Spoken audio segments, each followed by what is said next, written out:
Lo que entonces enciende esta alerta sobre cómo está funcionando el sistema y cómo hacer para mejorar. Una persona que ha dedicado muchísimo tiempo, mucho esfuerzo también a estas materias, una de las expertas más importantes que tenemos en Chile, es Ana María Arriagada, consejera regional del Colegio Médico de Santiago, expresidenta de la Corporación de Trasplantes. Ana María, muchas gracias por acompañarnos hoy. Gracias, Daniel, y gracias a CNN por tenernos acá. Expliquemos en primer lugar, esto antes estaba a cargo de esta corporación. ¿Cómo funcionaba entonces y cómo funciona ahora? Bueno, la verdad que la Corporación del Trasplante fue quien lideró un poco los esfuerzos que inicialmente fueron bastante heroicos, a punta de voluntad de médicos, enfermeras, de grupos de pacientes también, con apoyo de la Fuerza Aérea, de Carabineros y de un Estado que de a poco fue tomando un poco el control del tema. Entonces, hasta el año 2010 la Corporación del Trasplante fue muy importante para materializar esto, pero de alguna manera copiando modelos exitosos, principalmente el modelo español. Se tenía la certeza de que esto realmente iba a dar un salto en cuanto esto fuera una política sanitaria. ¿Y efectivamente ha sido así? La verdad que no ha sido así. ¿Por qué? Yo creo que hay que ser justos con lo que tenemos. Nosotros tenemos cosas que son muy buenas. Hemos logrado tener leyes varias que se han ido haciendo cargo de las falencias. Tenemos una ley que penaliza absolutamente el tráfico de órganos, que ordena y limita bastante los conflictos de interés, que determina cómo se diagnostica la muerte cerebral, y hemos ido afinando también a la par de la sociedad diferentes temas que tienen que ver con el donante. La Coordinadora Nacional de Trasplantes se crea el año 2010, se profesionalizan unidades de procuramiento en los principales hospitales y los centros también privados de Chile.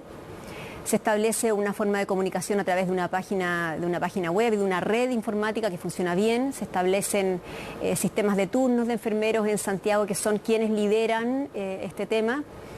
Y por lo tanto, yo no diría que se ha hecho mal, pero claramente ha sido insuficiente. Y en los números, la verdad, salvo algunos años en que hemos logrado tener más de 150, 170, 180 donantes, no nos hemos logrado encumbrar más allá de los 10 donantes por millón. No, y eso sí es insuficiente. Por millón. ¿Eso en estándares internacionales cómo se compara?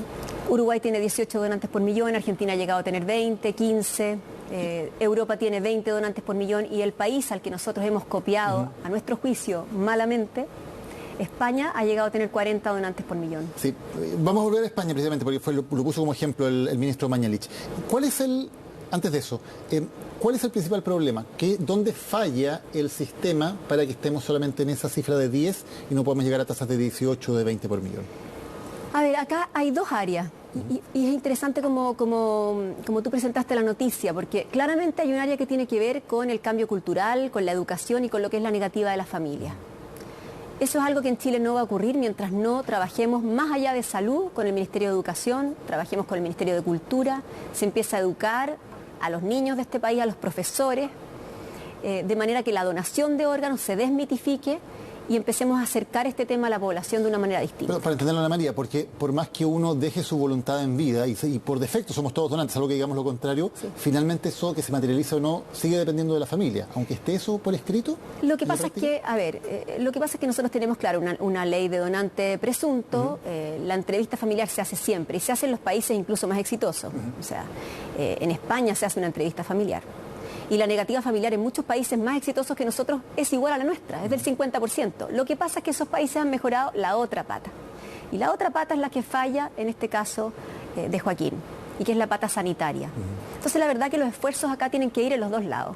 Hay una responsabilidad que tiene que ver con un Estado que asume este tema, que lo saque de salud, lo lleve más allá y lo lleve a cultura y lo lleve a educación. Y ahí es donde están las campañas y todo el cambio cultural. Y hay otra pata que es la pata sanitaria. Nosotros podríamos tener la misma negativa familiar de hoy, pero si procuráramos el doble de los donantes, estaríamos mejor. ¿Y cuánto? Perdón, porque el ministro Mañalich ponía precisamente el caso de España, se comparaba con España y decía en Chile el 7% más o menos de los órganos se pierden por problemas logísticos. ¿Coincide más o menos con las cifras que tienen ustedes? O sea, nosotros, como Comisión de Trasplante del Colegio Médico, hicimos un pedido de transparencia de un montón de datos, porque a nosotros nos parece que también aquí está el debe el Ministerio. El Ministerio comparte datos a través de una página web que son insuficientes. Y la verdad que el tercer punto que le pedimos fue saber cuántos de los órganos donados efectivamente no se trasplantaban. Y todavía estamos esperando esa información y no se nos entregó. Entonces, ese dato del 7% es un dato que el Ministerio tiene, es un dato que el Ministerio saca hoy día y que por supuesto yo creo que ese dato es real, pero es un dato que no se comparte sistemáticamente porque el Ministerio falla en la fiscalización. Que se pierdan órganos es un evento adverso y los eventos adversos ocurren en salud. La diferencia es que un evento adverso en salud tiene que ser analizado como proceso para efectivamente evitar que eso se siga repitiendo. Aquí no esperamos una solución mágica, no esperamos que el sistema funcione perfectamente.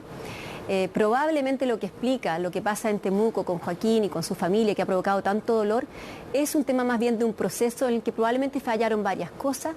El tema es detectar a tiempo esos no, mejorarlos.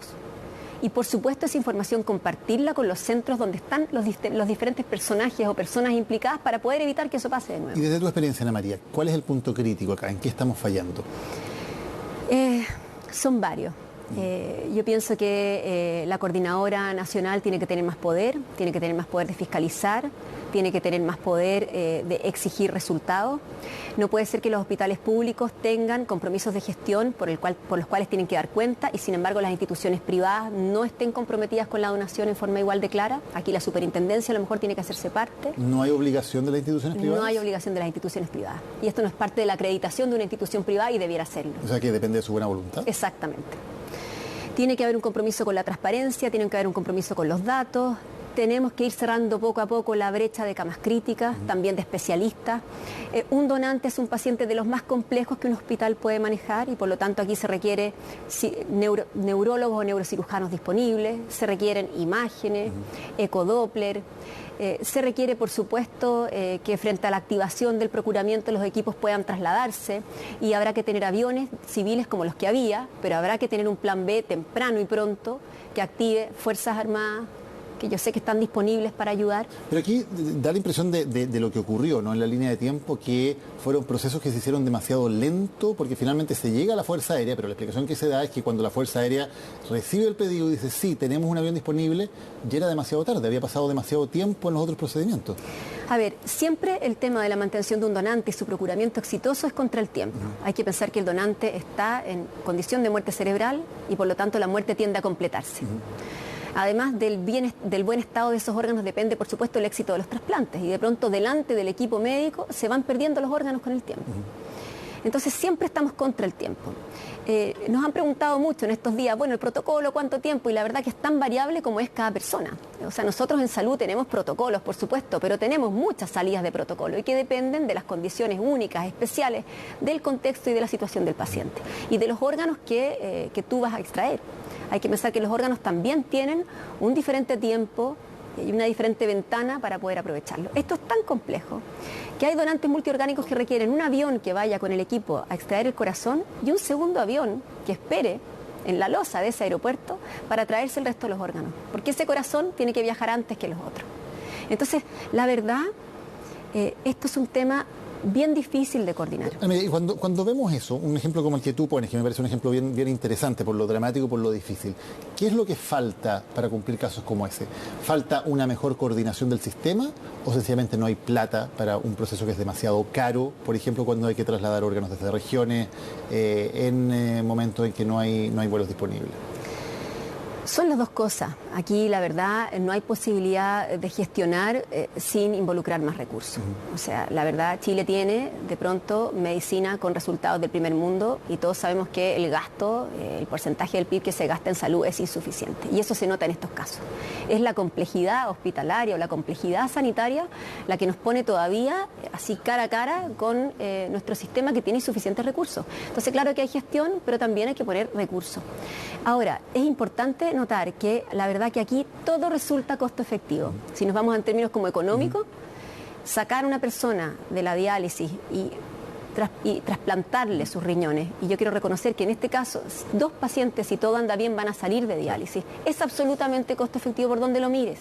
Sacar a una persona de una situación de enfermedad como la que tiene un enfermo hepático y poder rescatarlo y traerlo a la vida productiva, a la vida útil, a la vida con calidad de vida, es absolutamente costo efectivo. Y hay que pensar que la verdad los trasplantes probablemente numéricamente no son tan importantes si los ponemos al lado de otra necesidad sanitaria, pero en términos de calidad de vida es... Ana María, ¿qué te pareció la primera reacción del gobierno y del ministro de Salud? Me pareció desafortunada. Yo pienso que más que un ministro reaccionando así, debiéramos tener cuadros técnicos de mando que pudieran manejar esta situación. cuadros técnicos que tienen toda la capacidad de estar mucho más cerca de una familia y por lo tanto también de dar un poquito en el clavo con lo que la familia necesita escuchar.